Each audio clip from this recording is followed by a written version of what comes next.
भारत में विज्ञान पर इतना शोध किस प्रकार होता है, तो इसके मूल में है भारतीयों की जिज्ञासा, तार्किक क्षमता, जो अति प्राचीन उत्कृष्ट शिक्षा तंत्र एवं आध्यात्मिक मूल्यों की देन है। गुरुकुल के बारे में बहुत से लोगों को यह भ्रम है कि वहाँ केवल संस्कृत की शिक्षा दी जाती है। भारत में विज्ञान की 20 से अधिक शाखाएं हैं, जो कि बहुत पुष्पित भी हुई, यानी कि बहुत विकासशील हुई, जिसमें खगोल शास्त्र, नक्षत्र, बर्फ बनाने का विज्ञान, धातु शास्त्र, रसायन, स्थापत्य, वनस्पति, नौका, यंत्र विज्ञान आदि। इसके अतिरिक्त सौर्य शिक्षा आदि कलाएं भी प्रचुरता में रही। संस्कृत भाषा मुख्यतः माध्यम के रूप में उपनिषद एवं वेद छात्रों में उच्च चरित्र एवं संस्कार निर्माण हेतु ही पढ़ाए जाते थे। थॉमस मुनरो सन 1713 के आसपास मद्रास प्रांत के राज्यपाल थे। उन्होंने अपने कार्य विवरण में लिखा कि मद्रास प्रांत में 400 लोगों पर न्यूनतम एक गुरुकुल है। उत्तर भारत यानी कि पाकिस्तान, पूर्व पंजाब, हरियाणा, जम्मू कश्मीर आदि क्षेत्र के सर्वेक्षण के आधार पर G.W. लिटनेरन ने सन 1722 में लिखा कि उत्तर भारत में 200 लोगों पर न्यूनतम एक गुरुकुल है। ऐसा भी माना जाता है कि मैक्स मुलर ने भारत की शिक्षा व्यवस्था पर सबसे अधिक शोध किया।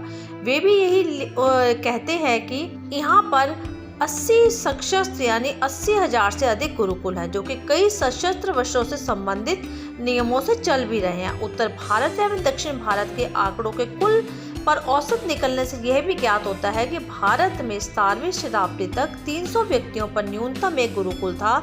एक और चौंकाने वाली बात यह भी कि 17वीं शताब्दी में भारत की जनसंख्या लगभग 20 करोड़ थी, यानी 300 व्यक्तियों पर एक गुरुकुल।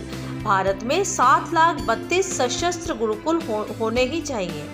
अब ये भी एक बात है कि अंग्रेज प्रत्येक 10 वर्ष में भारत का सर्वेक्षण करवाते हैं। उन्हीं के अनुसार 1722 के लगभग भारत में कुल गांवों की संख्या भी लगभग 7,32,000 थी, अर्थात प्रत्येक गांव में एक गुरुकुल। 16 से 17 वर्ष भारत में प्रवास करने वाले शिक्षा शास्त्री लुल्लो ने भी 17वीं शताब्दी में यही लिखा कि भारत में एक भी गांव ऐसा नहीं जिसमें गुरुकुल नहीं है। राजा की सहायता के अपितु समाज से पोषित इन्हीं गुरुकुलों के कारण 17वीं शताब्दी तक भारत में साक्षरता 97 यानी 9-7% थी। बालक के 5 वर्ष 5 माह 5 दिवस होते ही, यानी कि जब कोई बच्चा 5 साल 5 महीने और 5 दिन का होता है तो उसे गुरुकुल में प्रवेश मिल जाता था। सूर्योदय से सूर्यास्त तक विद्या अर्जन का क्रम 14 वर्ष तक चलता रहता था, यानी वो बालक 14 वर्ष तक यहाँ पे शिक्षा प्राप्त करता था। जब बालक सभी वर्गों के बालकों के साथ निःशुल्क 20 से अधिक विषयों का अध्ययन कर गुरुकुल से निकलता था, तब वो पूरा आत्मनिर्भर हो जाता था।